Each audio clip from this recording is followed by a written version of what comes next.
I started my career in '79, and I spent 8 years as a stockbroker in the City of London. I then left the City of London, went into industry, did about 4 or 5 years in industry, and then I started a career in the Canary Islands in timeshare. And I spent 8 years down there building and developing a timeshare resort, which we then sold off to TUI. And then I came back to Europe, and then I joined the company 7.5 years ago now as a sales executive and worked my way up through the ranks to position of general manager.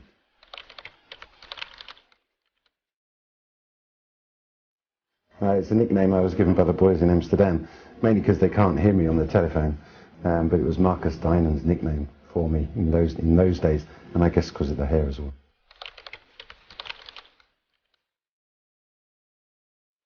Extremely good listener, hard worker, and a lot of drive, focus, and tenacity, and I never give up.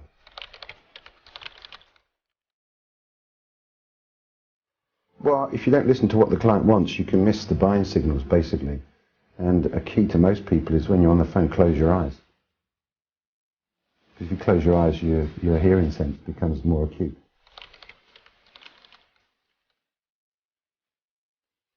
I've got a multitude of people from 20 up to 60 on my team. So you can't put anybody into a specific category or compartment.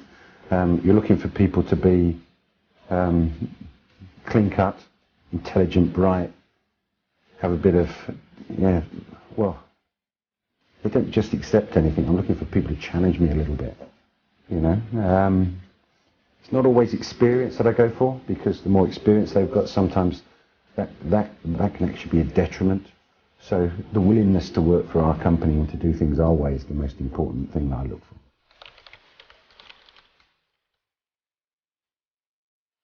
We pay obviously the basic minimum in Amsterdam, and then we pay commissions with targets, as every office does. But you know, the question I always pose to people is, if I was able to pay you a much bigger basic salary and a much smaller commission, or no commission and no basic salary and a higher commission, which would you choose?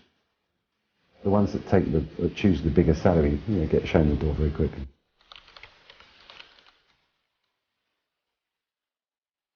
Well, firstly, I think you need to keep in contact with your clients once a month.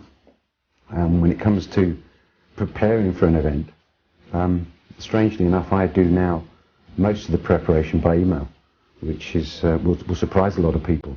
The first thing I do is, when I know the website's going live, I'll send out a heads-up email for them to make sure they select their meetings as soon as they get their passwords. Then once that's done, then I follow that up with an email confirming our rebooking strategy, confirming the number of meetings they've got, and attaching the contract to it. And sometimes I go for a 3-tier structure. Like if they book now, they can pay a certain price. If they book on site, they pay another price. And if they book after the event, well, it's subject to availability. And surprisingly enough, I found the less I actually talk to them building up to the event, as long as I'm monitoring the meetings and making sure that they've got the right meetings that they want, the better it is.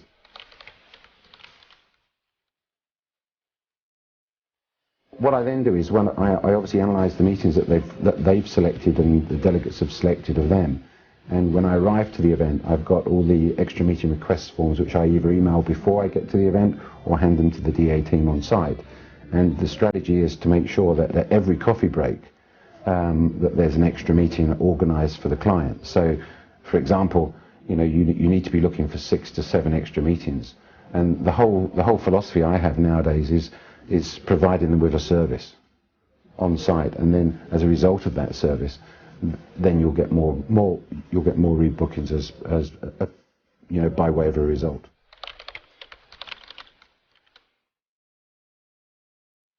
It varies. Sometimes before the event, the day before, we go off to an event, I'll have a word with the head of DA, the DA team, and I'll email him the extra meeting sheets. Or as soon as we get to the event, we'll have a chat after we've done setup, for example, and then we'll go through everything that we're looking for, any problems we might have. But it's all about on-site providing them with a service, and not ramming the booking form down their throat all the time.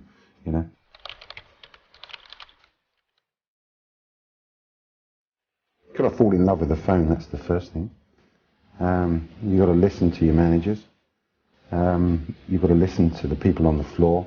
And the best salesperson will spend the first couple of days on the sales floor just listening to people in all different departments, all different divisions, and picking up on the smart things that those people say, and then compacting it into their own pitch.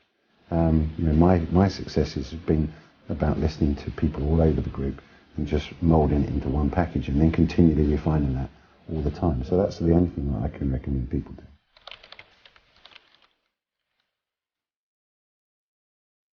Closing deals. It's not money. I don't get motivated a great deal by money.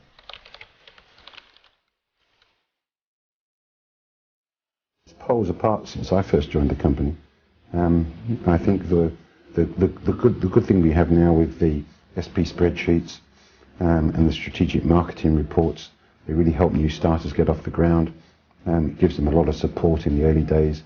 It gives them sort of a couple of hundred leads to, cut their teeth with and make the job exciting and not boring and not sort of, run of the mill. And I think the ways that we're doing things now with referrals are working a lot better, and the fact that everybody's always willing to listen and help whenever we need it.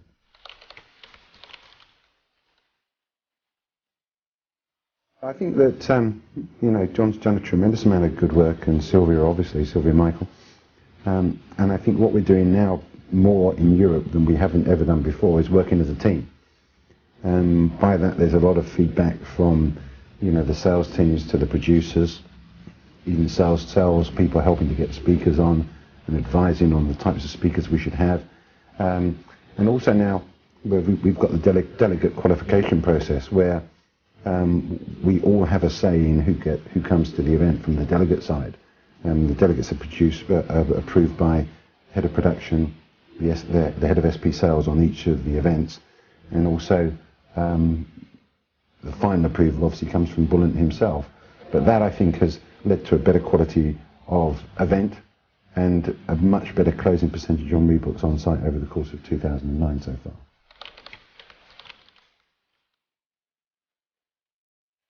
A couple of things. I mean, the first thing, over the last year, one of the things that I have done is avoided negativity.